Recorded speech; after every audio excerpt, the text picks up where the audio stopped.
बिस्मिल्लाहिर्रहमानिर्रहीम, अस्सलाम वालेकुम। सिली पॉइंट आप देख रहे हैं, मैं हूं आपका मेज़बान आसिफ खान। आज हम बात करेंगे यकीनन जो दूसरा वनडे इंटरनेशनल मैच पाकिस्तान और ऑस्ट्रेलिया के दरमियान होगा, उस पर हम बात करेंगे। आज हमने इसीलिए प्रोग्राम ज़रा जल्दी शुरू किया आप लोगों के लिए, क्योंकि प्री मैच भी हम बात करेंगे और भी बहुत से मौज़ूआत हैं जिस पर हम तफसील से गुफ्तगू करेंगे। फ़खर ज़मान की अभी मैंने फुटेज देखी कि वो कोचिंग कोर्स कर रहे हैं, गुड ऑन हिम।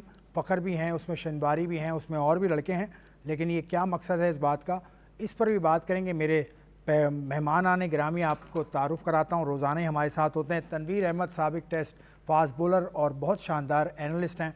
अस्सलाम वालेकुम। सलाम। ठीक है, खैरियत? अल्लाह का लाख लाख शुक्र है। और मेरे साथ मोहम्मद वसीम साहब भी मौजूद हैं जो साबिक चीफ सेलेक्टर हैं। मोहम्मद वसीम साहब कैसे हैं, खैरियत से हैं? अल्हम्दुलिल्लाह अल्हम्दुलिल्लाह सर। तो वसीम, अब मैं बात तनवीर से कर लूँ।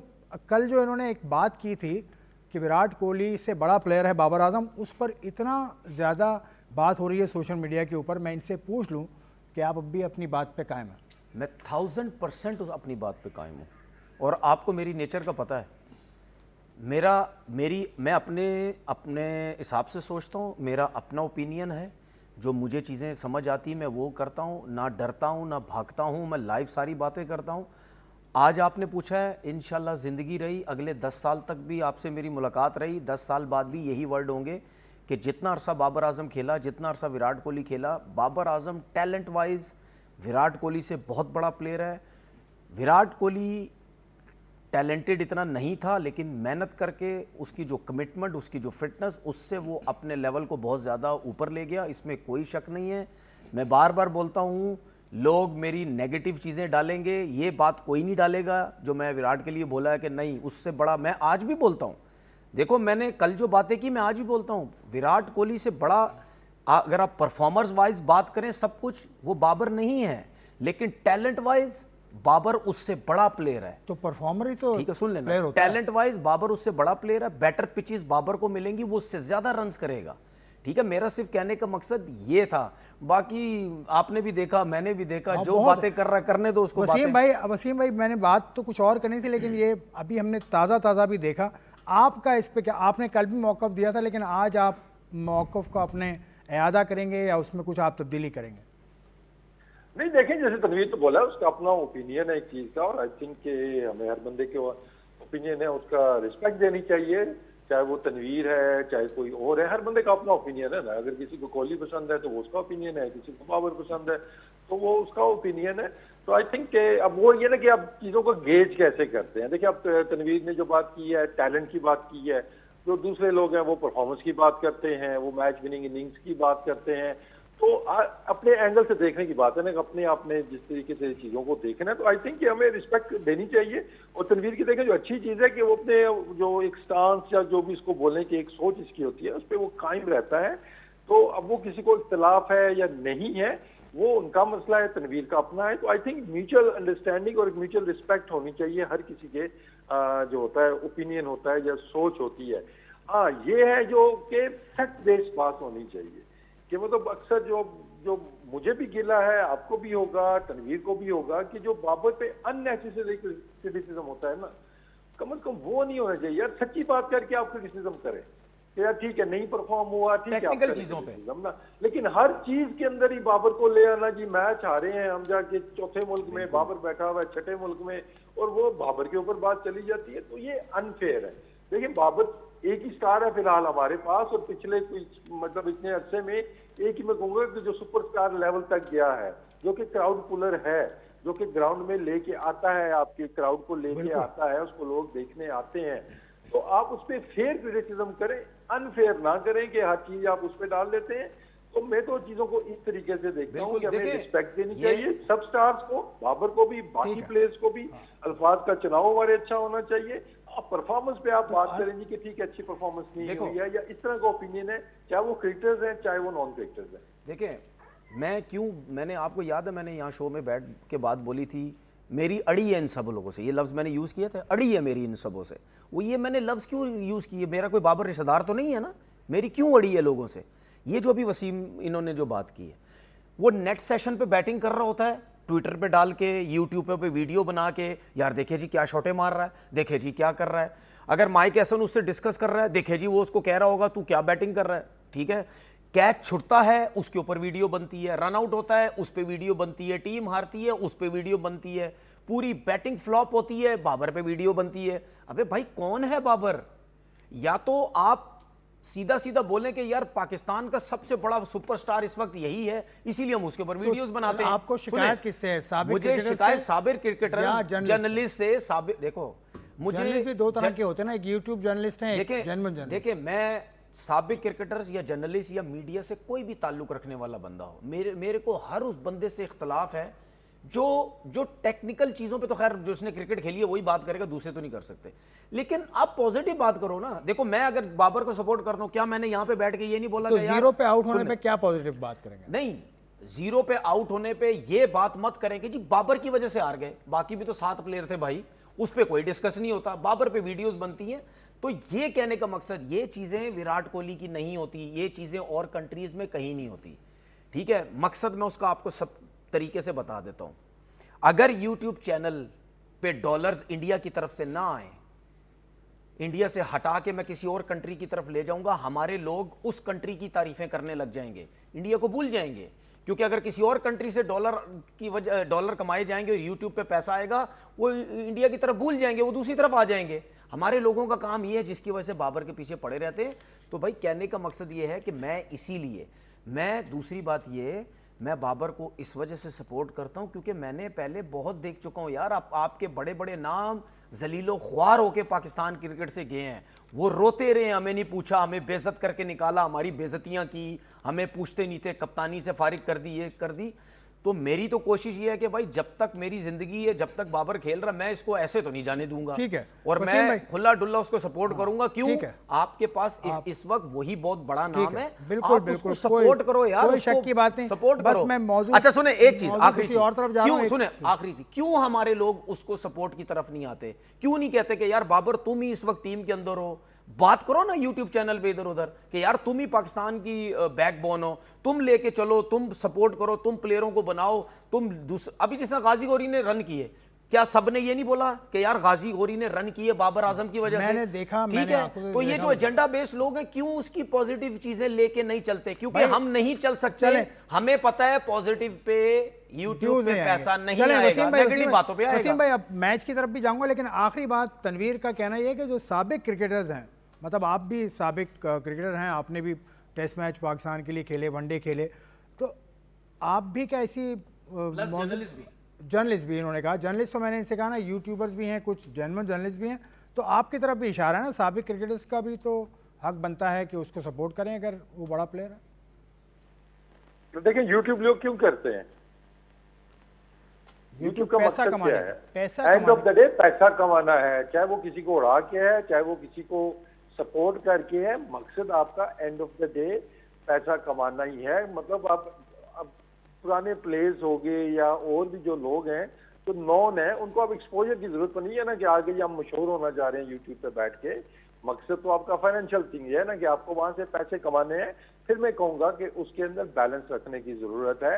ये मत करें जी कि अपने मुल्क को नीचा करके हम पैसे कमाएं, ये गलत ट्रेंड है और बहुत से लोग ये चीज कर रहे हैं। उस चीज को मैं भी इतना वो नहीं करता, कभी मैंने इस चीज को पसंद नहीं किया कि आप एक बैलेंस रखें और जो जेन्युइन चीजें आप उन पे बात करें। फिर वो व्यूज जहां से भी आते हैं आपके, that does not matter as long कि आपके पॉइंट्स फेयर हैं, आप मतलब अननेसेसरली ना किसी पे क्रिटिसिज्म कर रहे हैं, ना आप इस चीजों को कर रहे हैं।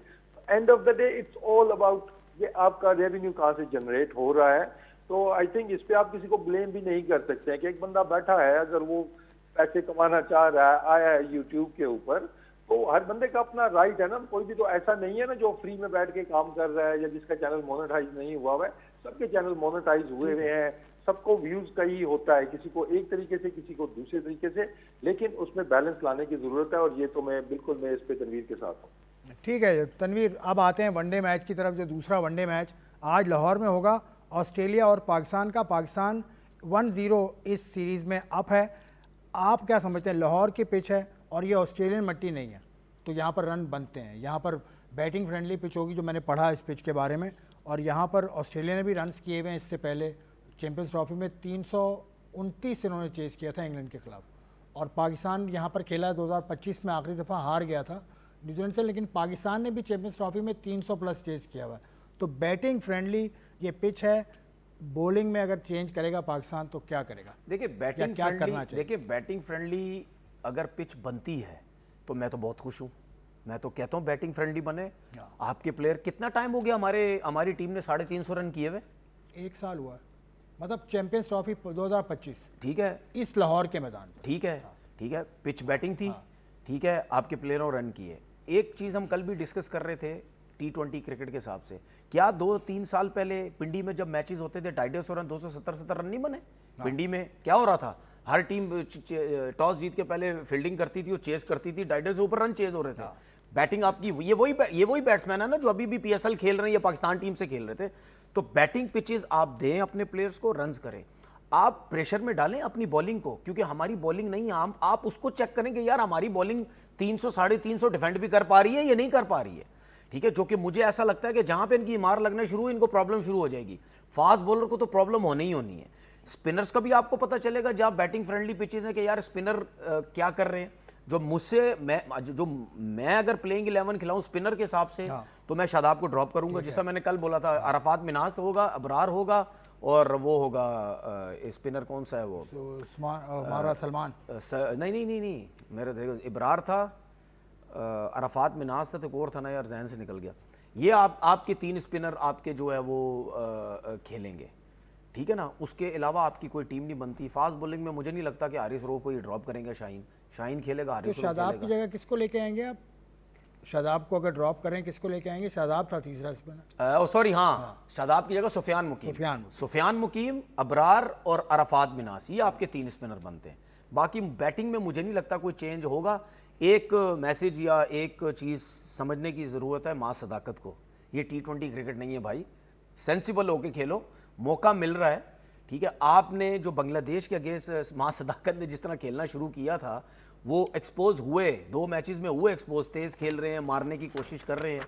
वो T20 की उनकी हैबिट बनी हुई है। आपको वनडे का मौका मिल रहा है एज अ ओपनर, आप थोड़ा सेंसिबल होके खेलें। आप कोशिश ये करें जितना ज़्यादा खेलें, अपने सीनियर्स के साथ भी टाइम गुजारें विकेट के ऊपर, आप बहुत कुछ सीखेंगे। मुझे नहीं लगता, सिर्फ एक चेंज मेरी नज़र में बनता है, शादाब की जगह सुफियान मुकीम।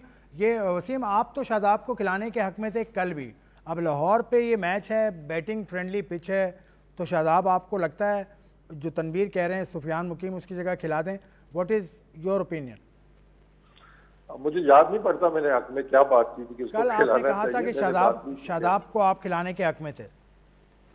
नहीं, मैंने ऐसी बात नहीं की थी। मैंने ये कहा था कि शादाब को खिला के टीम के साथ ज्यादती, और मुझे लगता है कि शादाब के साथ भी ज्यादती हो रही है, क्योंकि उसकी माइलेज पूरी नहीं हुई है, उसने क्रिकेट नहीं खेली हुई है। तो अगर आप वो चीज भी करना चाह रहे हैं कि आप वो, जो मैं कहूँगा ना कि एक लड़के को फॉर्म में वापस लाना, उसकी फिटनेस चेक करना, हर चीज इंटरनेशनल लेवल पे तो नहीं होता ना। ये पहले आप सारी चीजें करके फिर आप इंटरनेशनल क्रिकेट में जाते हैं। तो आई थिंक सुफियान तो आपकी ऑटोमेटिक सिलेक्शन पहले मैच में भी बनता था और इस मैच के अंदर भी वो बनता ही बनता है।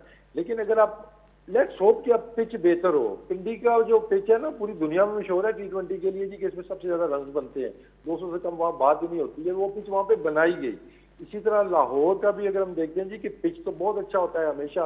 पाकिस्तान ने पास में यहाँ पे आई थिंक 350 भी चेज किया हुआ है, अगर 21-22 की हम बात करते हैं अगेंस्ट ऑस्ट्रेलिया, तो लाहौर का भी अच्छा पिच होता है। अब ये पिच बनाई कैसे जाती है ना, वो दैट रिमेन्स द कंसर्न है जी कि आज अच्छी पिच पे खेलते हैं या फिर हम वो स्लो टर्नर की तरफ जाते हैं। मेरे ख्याल में अच्छा पिच होता है तो फिर आपको तीसरा पेसर भी आपको खिलाना पड़ेगा। आप 2 पेसर के साथ ना इधर जा सकते हैं और ना ही आप वर्ल्ड कप में जा सकते हैं। तो आपको तीसरा पेसर भी आप लेके आ रहे हैं, तीसरा पेसर भी लेके आ रहे हैं, तो पेसर किसकी जगह लेके आ रहे हैं? देखिए उसमें फिर यही है ना कि आप इतने हैवी स्पिन के साथ नहीं जा सकते ना। फिर आपको अगर सुफियान को खिलाना है तो फिर वो अबरार की जगह खेलता है और शादाब की जगह आप लेके आए नसीम शाह को लेके आए, क्योंकि आपको नया बॉल भी तो चेक करना है ना हमने कि नया बॉल किसने करना है। मुझे नहीं लगता कि हारिस वो वर्ल्ड कप में कर सकेंगे। तो आई थिंक नसीम शाह को भी आना चाहिए। एक स्पिनर कम होगा आपका, वो अबरार है या आप शादाब तो वैसे ही जाते हैं। अगर सुफियान आ जाते हैं तो आपको एक स्पिनर तो कम करना होगा, या फिर आपको एक एक बैट्समैन आप कम करें कि बहुत ज्यादा आपके पास ऑलराउंडर्स हैं, तो बैटिंग का मैं नहीं इतना बोलूंगा कि बैटिंग को कम करना चाहिए। ऑलरेडी हमारे पास स्पेशलिस्ट जो बैटर्स हैं वो कम है। वैसे कमाल की टीम है हमारी कि बैट्समैन आप अगर स्पेशलिस्ट गिनते हैं वो भी आपको थोड़े नजर आते हैं, स्पेशलिस्ट बॉलर गिनते हैं आपको वो भी आपको 3 नजर आते हैं, और बाकी सारे आपको ऑलराउंडर्स नजर आते हैं। तो ऐसे मौके तो आप कहते हैं ना कि यार किसी की जगह पे भी आप एक बॉलर और डाल दो भी, तो क्योंकि हमारा कंपटीशन ऐसा बना हुआ है ना, या तो हमें पता हो ना ये 6 बैटर्स हैं, ये पक्के 6 बैटर्स हैं हमारे, ये कीपर है साथ में उनके, ये पक्का हमारा स्पिनर है, ये 3 हमारे पेसर्स हैं, ये ऑलराउंडर है। अभी तो हमें समझ नहीं आ रही ना कि हमारा पक्का स्पिनर कौन सा हमने बनाया हुआ है, बकौल जो उनके जेन में है, टीम मैनेजमेंट के जेन में है। हमारे पक्के बैटर्स कौन से हैं, हमारे पक्के फास्ट बॉलर्स कौन से हैं, तो अभी ये सारा मैं कहूंगा कि अभी तो ढांचा नहीं बन पा रहा ना। ठीक है, आपने बड़ी ऐसी बात कर दी जिससे पाकिस्तान फैन परेशान हो गए होंगे कि हमारी टीम सेटल नहीं है, और बाकी सेटल नज़र नहीं आती। तनवीर का मौका आपने सुना, वसीम का मौका आपने सुना, मैं एक और बात बताऊंगा, उससे और परेशान है लोग, और ये परेशान कुन बात बताने जा रहे हैं। एक ब्रेक का वक्त है, ब्रेक के बाद वापस आके इनकी बात सुनते हैं।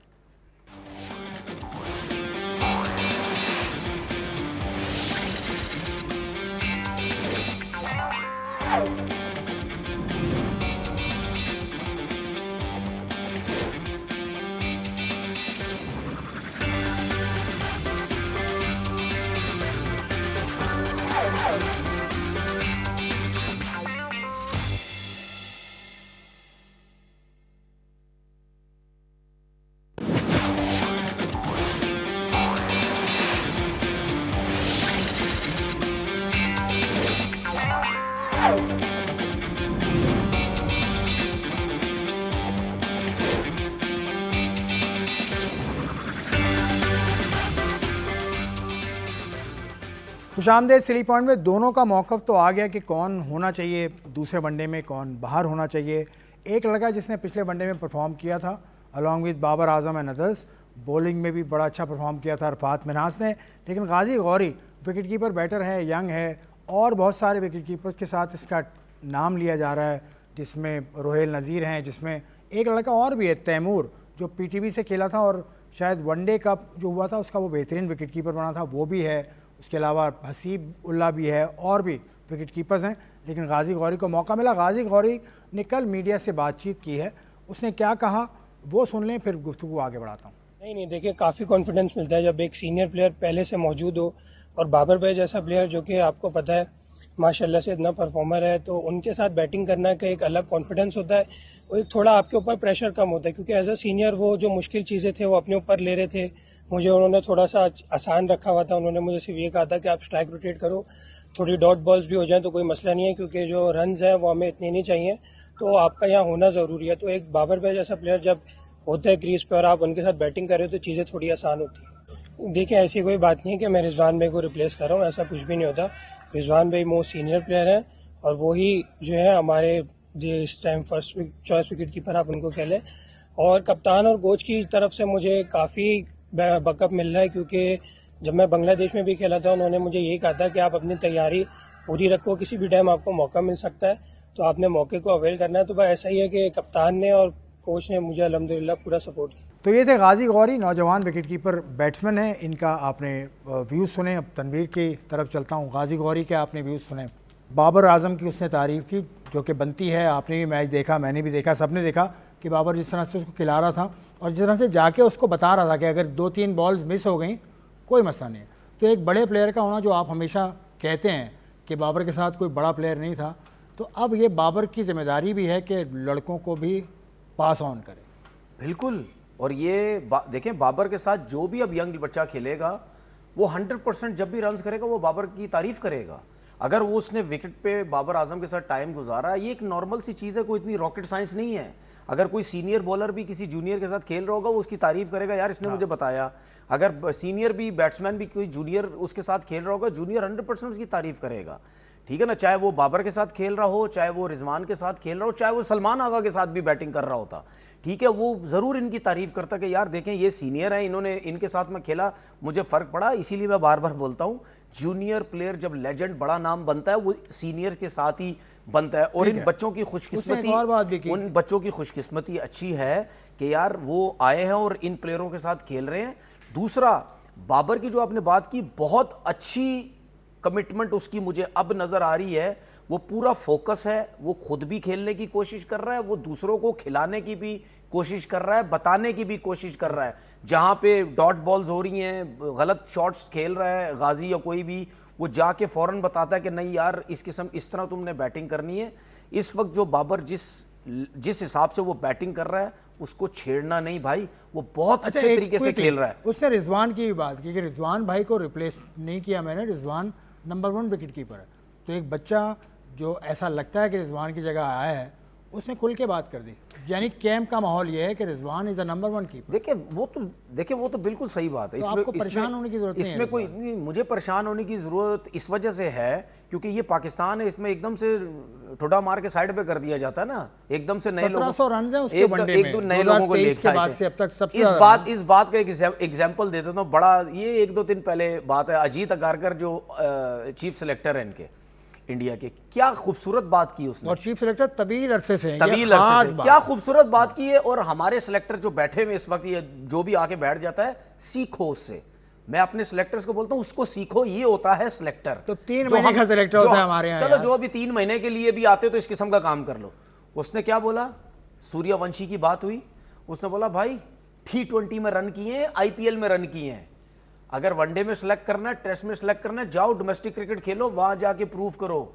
ठीक है, जायसवाल वेट कर रहा है, उसको उससे पहले प्रॉपर जो वेट कर रहे हैं हमने उनको मौके देने हैं। यहां पे क्या होता, वो IPL का जो लास्ट ईयर के मैच में, पहले मैच में डेब्यू में उसने जो 100 किया था ना, हमारे सिलेक्टर पागल हो जाते, हमारा मीडिया पागल होता, खटाओ जी अनु खटाओ, खटाओ जी अनु खटाओ, टेस्ट भी खटाओ तो वनडे भी खटाओ जी, T20 भी खटाओ, खटाई जो सब कुछ खटा दो, इन्हों वर्ल्ड कप द कैप दे दो। ये कुछ करते हैं हमारे लोग। दिया था ना लेकिन तरीकेकार जो है, तरीकेकार वो ये है जो अजीत अगरकर ने बात की है कि नहीं भाई ठीक है, बस IPL में किए ना, हमने देख लिया है, अगर T20 की सिलेक्शन करनी होगी तो देखेंगे, टेस्ट और वनडे खेलना तो जाओ डोमेस्टिक क्रिकेट खेलो, वेट कर रहे हैं। तो ये क्वालिटी है। बहुत सारी बातें जमा हो गई। एक तो गाजी गौरी के बारे में आप बताएगा, आपने इसको विकेट कीपिंग करते भी देखा, ये स्टेट बैंक से ये सीज़न खेले थे, और इसके साथ और भी विकेट कीपर्स हैं। जो तैमूर मुझे याद आया PTV का है, हसीबुल्ला SNGPL के, उसके अलावा रोहेल नज़ीर, उसके अलावा और भी हमारा बिस्मिल्ला खान भी किसी से कम नहीं है, 35 साल का हो गया। साद बेग जबरदस्त 1000 रन किए हैं, 1000 रन करने वाला वाहिद आदमी, बल्कि टोटल मिला के 1400 रन किए हैं, मतलब डिपार्टमेंट और डिपार्टमेंट। लेकिन जो फर्स्ट क्लास हुआ था रीजन का, उसमें सबसे ज़्यादा रन से 1000 करने वाला पहला आदमी था। तो इतने सारे विकेट कीपर्स में इसको मौका मिला, अच्छी बात है। मिडिल ऑर्डर ये खेलने वाला वाहिद प्लेयर था। हसीबुल्ला भी ओपनर, साद बेग भी ओपनर, उसके अलावा बिस्मिल्ला खान का आप ही बताएंगे। आप बताइए पहले, इसका सिलेक्शन ठीक है? देखिए, एक तो अपॉर्चुनिटी की बात होती है, ऑब्वियसली परफॉर्मेंसेज आपको सबकी नजर आ रही है। अब पॉइंट यही है ना कि किसी और को मौका मिलता, जिस तरह का मैच है या जिस तरह की ऑस्ट्रेलियन टीम आई हुई है, तो शायद और भी कोई खेलता तो वो भी रन कर जाता। तो वो फीलिंग भी एक आती है प्लेयर्स के दरमियान में कि यार end of the day it's about the opportunity की पहले अपॉर्चुनिटी किसको मिलती है। गाजी का देखें तो गाजी मेरे साथ रह चुका है 2 साल पहले HEC से इसका डेब्यू हुआ था और मैं HEC की टीम के साथ था, तो वहां से इसका जर्नी स्टार्ट हुआ था। और जबरदस्त विकेट कीपर, मैं कहूँगा one of the better wicket keeper in Pakistan, अगर हम ग्लव्स वर्क की बात करते हैं कि, और उसने बड़ा इंप्रूव किया, चाहे उसकी बैटिंग है, कीपिंग उसकी पहले ही अच्छी थी, अंडर 19 से आए थे ये, और उसके बाद स्किल वर्क तो बहुत अच्छा उसका कीपिंग का। बैटिंग में इस साल उसने, आपको भी याद होगा, स्टेट बैंक पे या इनका मैच था कहीं पे, इसने 100 जब किया था, जबरदस्त इसने इनिंग्स खेली थी। उससे पहले ये स्ट्रगल कर रहे थे और उसके बाद उन्होंने रन किए हैं। तो अच्छे प्लेयर्स हैं, मतलब गाजी भी अच्छा है, बाकी भी अच्छे प्लेयर्स हैं। अब आप नंबर्स की अगर बात करते हैं, देखिए गाजी का जो आइडियल नंबर है उसने उसके ऊपर बैटिंग की है। इसी तरह अगर साथ बेग को पिक किया होता तो वो टॉप ऑर्डर में खेलता तो तब उसका फायदा था, मिडिल ऑर्डर में उनका फायदा कोई नहीं था। जो चीज मैं देखता हूं कि जहां पे जो बेस्ट सूटेड है, अगर आप रिजवान से मूव ऑन होना चाहते हैं कि इस नंबर के ऊपर हमें प्रॉपर बैट्समैन चाहिए जो तेज खेलने वाला हो, जो जिसकी डॉट बॉलें कम हो, अगर हम आगा को 4 पे खिलाना चाहते हैं या किसी और बैटर को लाना चाहते हैं, तो फिर आपके पास जगह बचती है 6, 7वें नंबर की। तो उस नंबर के ऊपर हसीबुल्ला कुछ मैचेस खेल चुका है। नहीं, रिजवान तो खुद कह रहा था कि मैं वनडे में 4थे नंबर पे खेलना चाहता हूं, और वो खेला भी। तो इसका मतलब क्या, उसकी सोच गलत थी क्या? वो 4थे नंबर का प्लेयर नहीं है फिर क्या? और मैं भी ऐड कर दूं कि आपको भी क्या है ना, वसीम, आपको भी लग रहा है कि रिजवान से मूव ऑन होने की कोशिश हो रही है? ये ऐड कर रहा हूँ मैं वसीम। अब देखिए, आप इसमें ये देख लेना कि ये चीजें हमें पता चल रही हैं, बाद में जस्टिफिकेशन आ रही है ना डिफरेंट तरीकों से, या टीम अनाउंस हुई भी होती, साथ में कह दिया जाता जी कि रिजवान को हम अरेस्ट करवा रहे हैं, ही रिमेन नंबर 1 बॉलर। जिस ऑस्ट्रेलिया वालों ने अपने तीनों फास्ट बॉलर के बारे में देखो अभी से बता दिया आपको कि वो नहीं आ रहे हैं, लेकिन वो वर्ल्ड कप में हमारा हिस्सा है प्लान्स का, ये वो मतलब। तो हम वो उस तरह देते नहीं है ना डिटेल्स। तो जैसे गाजी ने करके स्कोर पक्का कर दिया जी कि अब नंबर 1 हमारा जो विकेट कीपर है वो रिजवान ही है, लेट्स होप सो। लेकिन मैं बात कर रहा हूँ रोल की, कि रिजवान का भी नंबर फिर 4-5 से नीचे रिजवान आएगा तो उसका फायदा कोई नहीं है, 4-5 से नीचे गाजी गोरी आता है तो उसका भी कोई फायदा नहीं है, 4-5 के बाद का आपने सोचना है। तो फिर आपके पास है बिस्मिल्लाह खान है या फिर तैमूर खान है, जो कि फिनिशर है, जो कि आखिरी 10 ओवर में आपको 100 रन करके दे सकते हैं, जो 10-12 की एवरेज जो वो चेज कर सकते हैं, और डोमेस्टिक में उन्होंने करके दिखाया हुआ है। ये नहीं है कि वो उनकी कुछ परफॉर्मेंसेज हैं, वो बेस्ट कीपर हुए हैं आपकी डोमेस्टिक क्रिकेट के। तो ये भी लड़के अच्छे हैं, लेकिन इनको इनके रोल के ऊपर खिलाएं। ये नहीं कि आप पिक किया जी अब इसने रन कर दिए हैं तो ठीक है जी गाजी हमें मिल गया है, लेकिन गाजी अगले मैच में 7वें नंबर पे आ रहा हो तो वो फायदा कोई नहीं है। तो जो जिसका काम है उसको फिर उस नंबर के लिए पिक किया है तो उसको उस नंबर पे ही खिलाएं। बाकी देखिए, हर जगह पे ना प्रॉब्लम्स आती हैं। इंडिया में भी अभी प्रॉब्लम आई थी कि जो उनका रणजी ट्रॉफी की जो चैंपियन टीम बनी थी और जिसमें मेन रोल था जिस बॉलर का, आकिब नबी का, वो नहीं पिक हुए टेस्ट मैचेस के अंदर।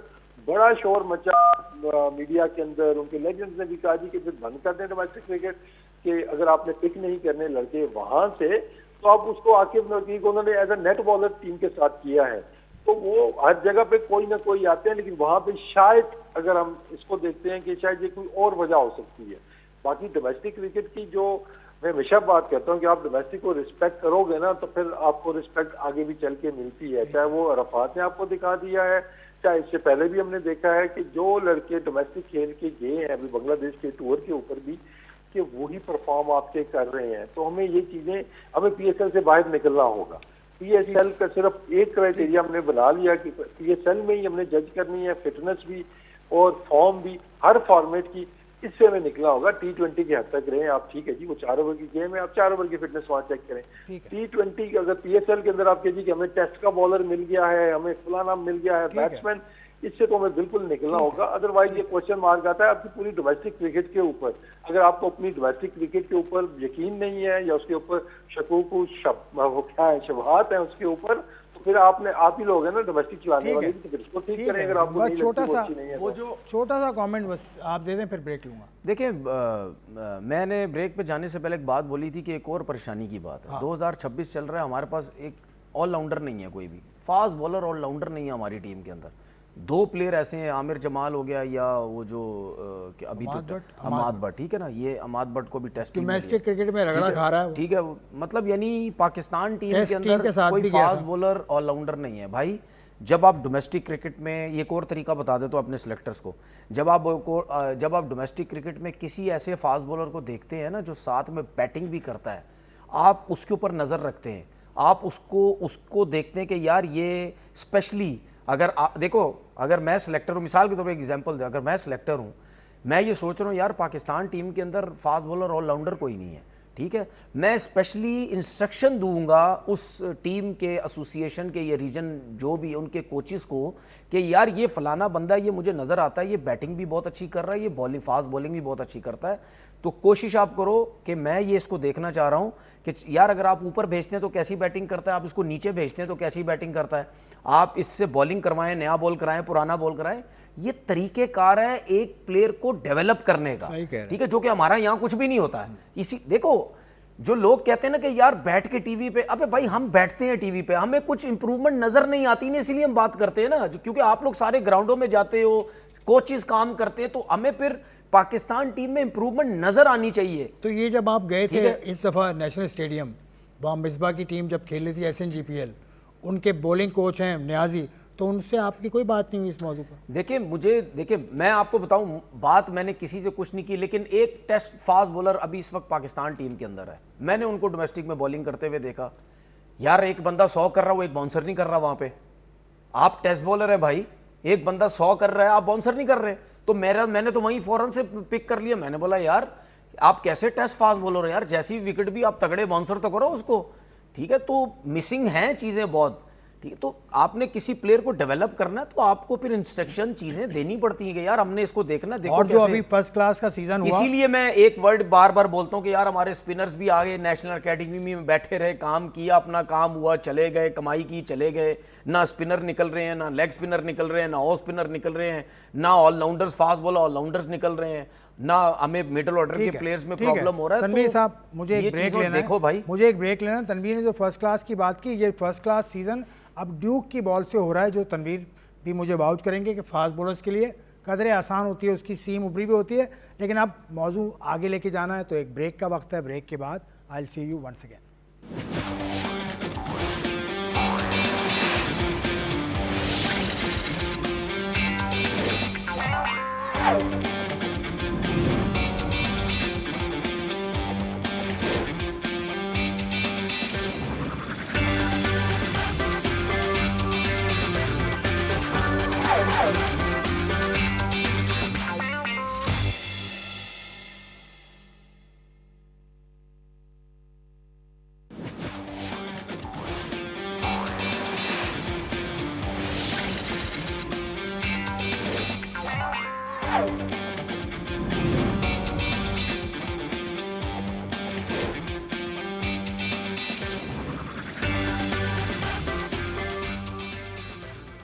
Welcome back to silly point. अब थोड़ा सा आगे चलते हैं, वो आगे मैं जाऊंगा, लेकिन पाकिस्तान क्रिकेट बोर्ड ने आज कुछ तस्वीर जारी की हैं कुछ खिलाड़ियों ने, जो आज करंट खिलाड़ी भी हैं, साबिक खिलाड़ी भी हैं।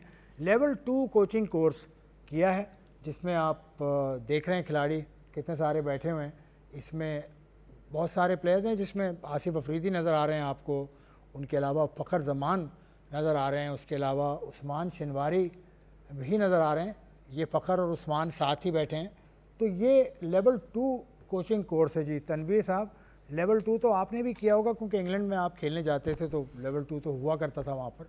मतलब ये किस जाने इशारा है कि फ़खर जमान भी लेवल 2 हम जब 2002 में जब मैं गया था ना, उस टाइम वीज़े के लिए बहुत ज़रूरी था। अगर आपने इंग्लैंड का वीज़ा लेना तो आपको लेवल 2 कोचिंग कोर्सेज करना बहुत ज़रूरी है। हालांकि जो फर्स्ट टाइम जाता था वो उसने कोचिंग कोर्स तो नहीं किया होता था, लेकिन जब आप वीज़ा अप्लाई करते थे उसमें वो फिर मेंशन करना पड़ता था कि हमने अप्लाई किया हुआ है, अब हम वहाँ जा रहे हैं, लीग खेल रहे हैं, हम फलाने फलाने दिन डेट्स डालनी पड़ती थी कि हम फलाने फलाने महीने में इस टाइम जाके हम लेवल कोचिंग कोर्सेज करेंगे, तब जाके ये वीज़े का एक हिस्सा होता था।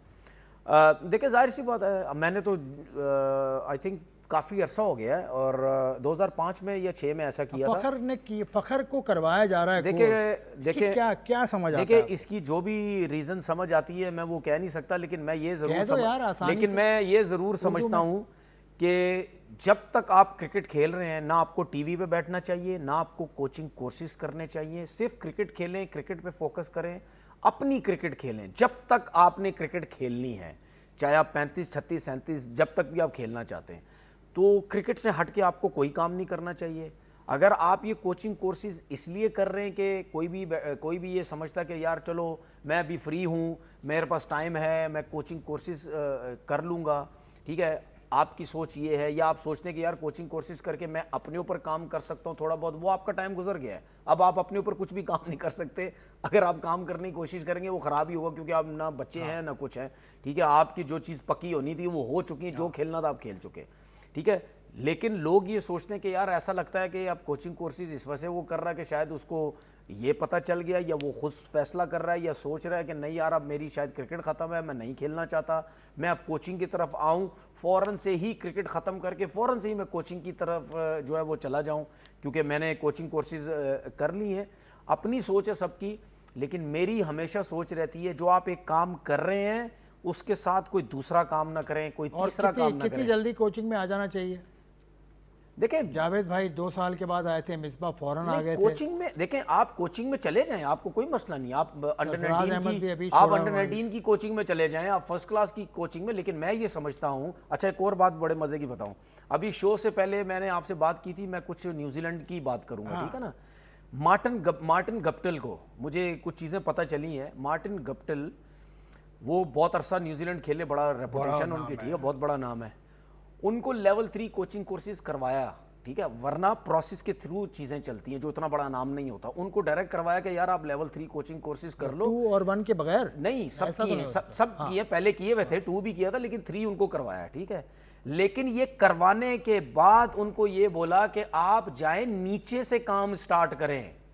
हमने आपको लेवल 3 कोचिंग कोर्सेज इस वजह से करवाया है क्योंकि आप इतने बड़े नाम हैं, तो आपको, आपके पास एक एक्सपीरियंस भी हो, ठीक है, लेकिन आपको हम ऊपर नहीं लगाएंगे, आप जाएं नीचे जूनियर लेवल से आप काम स्टार्ट करें। अब सारी चीजों को समझें, बच्चों को समझें, उनके जहनों को समझें कि किस तरीके से, ठीक है। लेकिन हमारा मसला उल्टा है।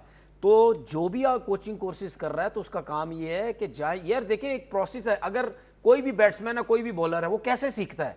वो डायरेक्ट पाकिस्तान टीम में तो नहीं जाके सीखता, और जिसको पाकिस्तान टीम में जाके सिखाने की कोशिश करते हैं वो बर्बादी फिर जाती है। हमेशा आप नीचे से सीखते हुए आते हैं ना, नीचे से सीखते आते आते आते आते बड़े प्लेयर, लेजेंड सब कुछ बन जाते हैं। इसी तरीके से कोचिंग भी होती है। अगर आपने सीखना है, जाएं। आप जब जूनियर लेवल पे काम करेंगे, कितने बच्चे आपको ऐसे मिलेंगे जिसका हेड ही सीधा नहीं हो रहा, जिसका पैर ही सीधा नहीं हो रहा, जिसकी बैकलिफ्ट ही सीधी नहीं करना है। चाहिए, उन बच्चों पे काम कर करके आप बहुत कुछ सीखेंगे, फिर आपको पता चलेगा कि आपके कोचिंग कोर्सेज का फायदा क्या हो रहा है। कोचिंग कोर्सेज करने वाले रीसेंट प्लेयर्स में मिसबा हैं, अजहर अली हैं, हफीज हैं, इन तीनों ने तो नीचे काम किया है। कितना काम किया है? मतलब 2-3 साल तो हो गए। कितना काम किया? 2-3 साल तो नहीं, हो गए। देखिए सुन ले, अब मेरी मेरी बात सुन ले। अच्छा, मेरी वसीम खुद हैं लेवल 3 कोच, सुन ले मेरी बात सुन ले, तवील अरसे से काम सुन ले मेरी बात। देखें, ये कोई कोचिंग कोर्स, ये कोई चीज नहीं होती है। मैं मिसाल के तौर पर टीवी बैठता हूं, मैं 1 साल जाके आप भी काम करते हैं यार, आप बताते नहीं। मैं अगर डोमेस्टिक में जाके 1 साल काम कर लूं, ठीक है, या मैं जूनियर लेवल पे जाके 1 साल काम कर लूं, सुन लेना, तो ये कोई काम नहीं होता कि 1 साल मैंने काम किया, उसके बाद हट गया, मैं फिर टीवी में बैठ गया। नहीं, कंसिस्टेंट बेसिस पे रहे हैं आप। चलें, तब आप लास्ट कमेंट वसीम आपसे तफसीली आप इस पर जवाब दीजिएगा। एक तो डोमेस्टिक में ऑलराउंडर्स, वसीम जो तनवीर ने सवाल उठाया, और बाकी ये जो कोचिंग कोर्सेज कर रहे हैं फ़खर, इसका क्या मकसद आपको नज़र आता है? देखिए, एक तो जो अभी ब्रेक पे जाने से पहले तनवीर बात कर रहे थे ऑलराउंडर्स वाली, बिल्कुल तरीकाकार वही होता है। अगर आप देखते हैं कि ये जो ऑलराउंडर्स अभी आपके पास जो मौजूद हैं, क्या वो खेल रहे हैं या नहीं खेल रहे हैं, वो ऐसे ही नहीं बन गए थे, घर से बने बनाए तो नहीं आते ना। उनको बैट बॉल पकड़नी आती है, उसके बाद अंडर 19 में वहाँ पे उनको एक्सपोजर मिलता है। इस तरह जब वो स्टैब्लिश होते हैं, फर्स्ट क्लास क्रिकेट में आके आते हैं। चाहे वो आपके साइम अयूब थे, चाहे वो आमिर जमाल थे, मुबस्सर खान थे, आगा सलमान थे, तो इनको तो पूरे पूरे प्लान डिस्कस में करता होता था कि कोचेज के साथ, इनको बॉलिंग करानी ही करानी है, हमने कौन सी स्टेज पे करानी है, आमिर से नया बॉल कराना है, इनको अपॉर्चुनिटी बैटिंग में हमने किस नंबर पे देनी है ताकि ये डेवलप हो सके। तो वो कम्युनिकेशन है नहीं। देखिए, उस दिन भी ऐसे ने बात की जी कि शाहीन में और मैसेज जाते हैं, उधर जो हमारी अकेडमी है वहाँ और मैसेज जाते हैं, यहाँ पे इंटरनेशनल में और मैसेज जाते हैं, तो हम चाहते हैं कि कनेक्शन बन जाए। तो कनेक्शन कैसे बनेगा? अभी 3 लड़के हमारे पीटीवी के गए हैं, तो सिंगल फोन कॉल, मतलब मैं कोचता ना, किसी ने जहमत की कि ये लड़कों की क्या है, इनकी स्ट्रेंथ क्या है, इनकी वीकनेसेस क्या है, इनको हमने कैसे आगे चला सकते हैं, कैसे और बेहतरीन में ला सकते हैं, क्या काम हुआ है, तो इन चीजों पे है नहीं। बाकी कोचिंग कोर्स का, यार कोचिंग कोर्स साहब वो अब फखर वहाँ बैठा हुआ रही है, अब अपना उसका चल रहा था, उसको टाइम मिला, उसने कर लिया, तो उसका कोई हर्ज नहीं है। चलें, आपका मौक़िफ़ आ गया, तनवीर साहब का मौक़िफ़ आ गया। वसीम आपका शुक्रिया, तनवीर आपका शुक्रिया, आपका शुक्रिया कि आपने प्रोग्राम को देखा। आप क्या चाहते हैं कमेंट करके हमें बताइएगा। बहुत बहुत शुक्रिया, खुदा हाफिज़।